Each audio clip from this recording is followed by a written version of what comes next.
یعنی ایسا نہیں تھا کہ بس ہمیں جو ہے نا دنیا کے پیچھے پاگل ہو جاؤ، دین بھی کمپرومائز ہو گیا، نمازیں کمپرومائز ہو گئیں، فیملی کمپرومائز ہو گئی، صحت کمپرومائز ہو گئی. نہیں، بس اتنا کماتے تھے جتنا چاہیے. اس جتنا کما لیا، آج کا دکان بند کی، گھر چلے گئے، بس آج اب فیملی کے ساتھ ٹائم گزاریں گے. جس طرح موت آپ کو پیچھا کرے گی اور کلو نفس ذائقۃ الموت، اس سے زیادہ رزق آپ کا پیچھا کرے گا. آپ کے حصے کا رزق مل کے رہے گا کہ اگر میں تمام انسانوں کو اور جنوں کو وہ سب کچھ عطا فرما دوں جو وہ چاہتے ہیں دنیا میں نا، جو انسان اور جن چاہتے ہیں ان کو دے دوں، تو وہ میرے خزانوں میں سے اتنا بھی فرق نہیں پڑے گا جس طرح ایک سوئی کو سمندر میں ڈالا جائے اور نکال لیا جائے. اگر اللہ کے نزدیک اس دنیا کی قیمت مچھر کے پر جتنی بھی ہوتی نا، تو اللہ تعالیٰ کافر کو پانی کا ایک گھونٹ نصیب نہ کرنے دیتا. اب جس نے حد سے تجاوز کیا اور دنیا کی زندگی کو ترجیح دی، فَإِنَّ الْجَحِيمَ هِيَ الْمَأْوَىٰ، پھر جہنم جو ہے، جہیم جو ہے، وہ اس کا ٹھکانہ ہوگا. اچھا، اسی کے ساتھ ساتھ یہ جو ڈیزائر انسان کے دل میں پیدا ہوتا ہے مال و متاع کا، اسی لیے علماء کہتے ہیں کہ یہ اصل ڈیزائر ہی ہے جو انسان کو باقی گناہوں کی طرف بھی لے کے جاتا ہے، اور یہ بہت بڑا روٹ آف آل ایول بھی اس کو آپ کہہ سکتے ہیں. تو وہ کہتے ہیں کہ یہ وہ ڈیزائر ہی ہوتا ہے کہ جب ہم فار ایگزامپل کسی کی غیبت کیوں کرتے ہیں؟ انہیں غیبت اس لیے کرتے ہیں کیونکہ ہم چاہتے ہیں کہ اس کا امپریشن خراب ہو اور میرا اچھا ہو جائے. تو ہمارے دل میں ایک ڈیزائر پیدا ہوتا ہے، اور یہ بھی ایک دنیاوی ڈیزائر ہے کہ مجھے جو ہے نا دنیا میں لوگ میری واہ واہ کریں اور اس کو ذلیل کر دیں. تو دوسرے کی ٹانگیں کاٹتا ہوں. میں کیوں کاٹتا ہوں؟ تاکہ میں اوپر ہو جاؤں، وہ نیچے ہو جائے. اور اسی طرح سے وہ کہتے ہیں کہ اللہ کے نبی صلی اللہ علیہ وسلم کی جو حدیث ہے، آپ نے فرمایا کہ جو ایک نیک تاجر ہے نا، ایک بندہ جس نے تجارت کی اور نیک آدمی تھا، صادق اور امین تھا، وہ قیامت کے دن انبیاء کے ساتھ اٹھایا جائے گا، صدیقین کے ساتھ، شہداء کے ساتھ اور صالحین کے ساتھ. وہ بندہ جس نے تجارت کی ہے لیکن دو نمبری نہیں کی، فراڈ نہیں کیا، اور دنیا کی محبت میں پاگل نہیں ہو گیا. یعنی اس نے کیا کیا؟ اس نے کہا کہ جی میں مال کمانے کے لیے دو نمبری نہیں کروں گا، سچ بتاؤں گا، میرے جو پروڈکٹ کا عیب ہے وہ بھی بتاؤں گا، اور جو اس کے پازیٹیوز ہیں وہ بھی بتاؤں گا، اور جو رائٹ چارجز ہیں وہ لوں گا اس کے، اور لوگوں کے ساتھ فیئر ڈیلنگ کروں گا. یہ بندہ قیامت کے دن انبیاء، صدیقین، شہداء اور صالحین کے ساتھ اٹھایا جا رہا ہے. یہ کوئی عالم دین نہیں ہے، کوئی مفتی نہیں ہے، کوئی علامہ نہیں ہے، تاجر ہے. تو دیکھیں، ایک تاجر بھی جو صحیح طریقے سے اپنی لائف گزارتا ہے، اس کے ساتھ یہ معاملہ ہوتا ہے.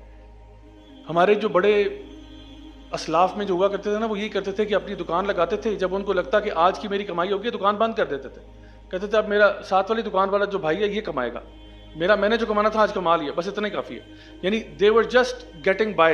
یعنی ایسا نہیں تھا کہ بس ہمیں جو ہے نا دنیا کے پیچھے پاگل ہو جاؤ، دین بھی کمپرومائز ہو گیا، نمازیں کمپرومائز ہو گئیں، فیملی کمپرومائز ہو گئی، صحت کمپرومائز ہو گئی. نہیں، بس اتنا کماتے تھے جتنا چاہیے. اس جتنا کما لیا، آج کا دکان بند کی، گھر چلے گئے، بس آج اب فیملی کے ساتھ ٹائم گزاریں گے.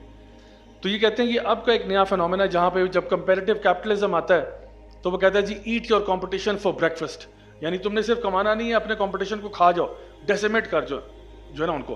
بکس لوگوں نے لکھی جس طرح کہ جو ہے نا سوئمنگ ود دا شارکس، کہ آپ شارک بن جاؤ، وولف آف وال اسٹریٹ، آپ بھیڑیے بن جاؤ، لوگوں کو کھا جاؤ، پیسے لوٹ جاؤ. مطلب دس از کمپیریٹیو کیپٹلزم، جہاں پہ آپ کہتے ہو کہ آپ کا مقصد صرف کمانا نہیں ہے، ضرورت سے زیادہ اور حد سے زیادہ اور پوری مارکیٹ کو ڈومینیٹ کرنا آپ کا مقصد بن چکا ہے. اتنا مال لے کے کدھر جاؤ گے؟ پھر بھی تم نے جانا تو قبر میں ہی ہے، اور کفن کی نا جیبیں شیبیں کوئی نہیں ہوتی، سارا مال جو کما لیا وہ بھی ادھر ہی رہ جانا ہے. تو at the end of the day آپ کا جو رزق ہے وہ تو اللہ نے پہلے ڈٹرمن کیا. حدیث میں آتا ہے جو ہے نا، بخاری اور مسلم کی حدیث ہے کہ جب بچہ ماں کے پیٹ میں ہوتا ہے تو فرشتہ جا کے اس کو حکم دیا جاتا ہے کہ بھئی جا کے اس کا رزق لکھ دو، اس کا ٹائم آف ڈیتھ بھی لکھ دو، اس کا رزق بھی لکھ دو، تو جو اس کے حصے میں بس یہی آئے گا. اب آپ کے اوپر یہ کہ حرکت میں برکت ہے، آپ نے حرکت کرنی ہے ٹوورڈز دا رائٹ وے، ملنا آپ کو بہرحال اتنا ہی جتنا آپ کی قسمت میں تھا. ایک اور حدیث میں آتا ہے یور رزق will chase you greater than death will chase you. جس طرح موت آپ کو پیچھا کرے گی اور کلو نفس ذائقۃ الموت، اس سے زیادہ رزق آپ کا پیچھا کرے گا، آپ کے حصے کا رزق مل کے رہے گا. کوشش صرف یہ کرنی ہے کہ میری جو ایفرٹ ہے وہ سیدھی ڈائریکشن میں ہونی چاہیے. اب 2-3 حدیثیں آپ کے سامنے، بلکہ 4 حدیثیں رکھتا ہوں جن کا تعلق اس دنیا کے ساتھ ہے. ویسے تو اس سے بھی بہت زیادہ ہیں، لیکن میں صرف 4 رکھ رہا ہوں جو پرائمرلی آپ کا نا کانسیپٹ لے کریں گے تھوڑا سا. ایک حدیث ہے صحیح مسلم کی اور ترمذی میں اور ابن ماجہ میں بھی ہے، جہاں پہ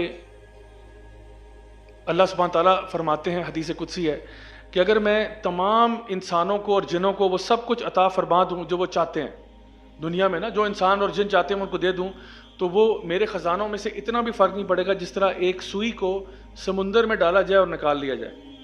یعنی تمام انس اور جن جو بھی چاہتے ہیں اپنی لسٹیں بتا دیں اور اللہ ان سب کو وہ دے دے جو وہ چاہتے ہیں، تو اللہ کے خزانوں میں اتنی بھی کمی نہیں آئے گی جتنا سمندر کے اندر ایک سوئی کو ڈال کے باہر نکالا جائے.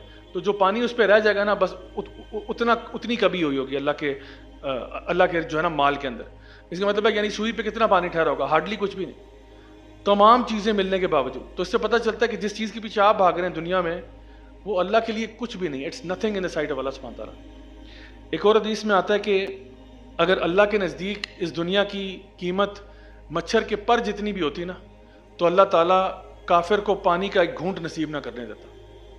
یعنی کہ اتنی بھی ویلیو نہیں ہے اس دنیا کی کہ مچھر کے پر برابر بھی ہو. یعنی اگر اتنی بھی قیمت ہوتی تو اللہ تعالیٰ کہتا ہے اتنی قیمتی ہے کہ کافر کو تو ایک گھونٹ بھی ملنا چاہیے پانی کا. اس کا مطلب ہے جس دنیا کے پیچھے ہم بھاگ رہے ہیں اور جس دنیا کے پیچھے ہم دیوانے ہو رہے ہیں اللہ کے نزدیک اٹس نتھنگ. ہم یہاں پہ پاگل ہو رہے ہیں میرے پاس $1 بلین آ گئے, میرے پاس $1 ٹریلین آ گیا.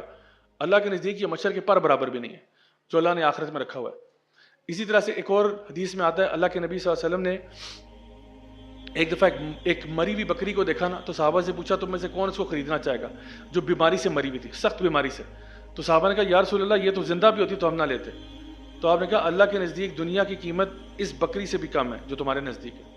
یعنی ایک تو وہ ویسے ہی بیمار بکری تھی جس کی کھال شال اتر جاتی نا بیماری کی وجہ سے, اوپر سے یہ مری ہوئی ہے. اب یہ کس کام کی؟ آپ کسی کام کی نہیں ہے, ڈیزیزڈ اینیمل ہے. تو انہوں نے کہا اللہ کے نزدیک دنیا کی قیمت اس بکری سے بھی کم ہے جس کے پیچھے تم بھاگ رہے ہو. اصل جو قیمت ہے وہ جنت کی ہے جس کے لیے واقعی اللہ تعالیٰ فرماتے ہیں ریس لگانی ہے تو پھر اس کے لیے لگاؤ, اس کے پیچھے کیا ریس لگا رہے ہو. ایک اور حدیث میں آتا ہے کہ دنیا جو ہے وہ مومن کے لیے قید خانہ ہے اور کافر کے لیے جنت ہے. قید خانہ ہمارے لیے کیوں ہے دنیا؟ کیونکہ ہم لوگ اس دنیا میں اللہ تعالیٰ کے بتائے ہوئے طریقوں کے مطابق چلتے ہیں. جیل کے اندر آپ اپنی مرضی کے کپڑے نہیں پہن سکتے, جیل کے اندر آپ اپنی مرضی کا کھانا نہیں کھا سکتے, جیل کے اندر جو آپ خود کرنا چاہتے ہیں وہ نہیں کر سکتے کہ جی مجھے انٹرنیٹ کنیکشن دے دیں, میں نے ذرا نا تھوڑا سا انسٹاگرام پہ جانا ہے, کچھ ریلیں اپلوڈ کرنی ہے, یہ آپ کو جیل میں الاؤڈ نہیں ہوگا. جیل میں آپ کہیں جی میں نے کھاڑی کا سوٹ پہننا ہے اور لائم لائٹ سے جوڑا لینا ہے اور ایتھنک سے کپڑے لینے ہیں, وہ الاؤڈ نہیں ہے. جو آپ کو یونیفارم مل رہا ہے وہی پہنیں گے آپ, اور کھانا بھی آپ سرینا اور میریٹ سے آرڈر نہیں کرا سکتے, جو پریزن فوڈ مل رہا ہے وہی کھائیں گے آپ. اسی طرح سے ایک مومن جو ہے نا وہ بھی دنیا میں وہی کرتا ہے جو اللہ کا حکم ہوتا ہے.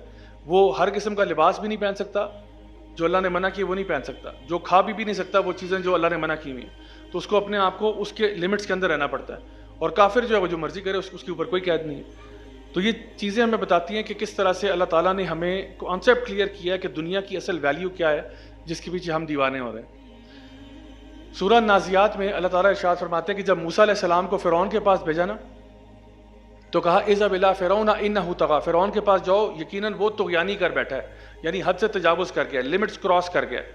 فرعون نے ویسے تو بہت سارے گناہ کیے ہیں لیکن اللہ تعالیٰ نے اس کے سارے گناہوں کو ایک ورڈ میں سم اپ کیا, انه طغى, یقیناً وہ طغیانی کر رہا ہے, لمٹس کو کراس کر رہا ہے. جیسے کہتے ہیں نا پانی میں طغیانی آ گئی ہے, پانی اپنے لیول سے اوپر چلے جاتے ہیں, تو وہ اپنی لمٹس کو کراس کر گیا. جو اس کو لمٹس بتائی گئی تھی مومن کے لیے کیا ہے, سجن المومن ہے نا, اب وہ ایک پرزن میں رہتا ہے.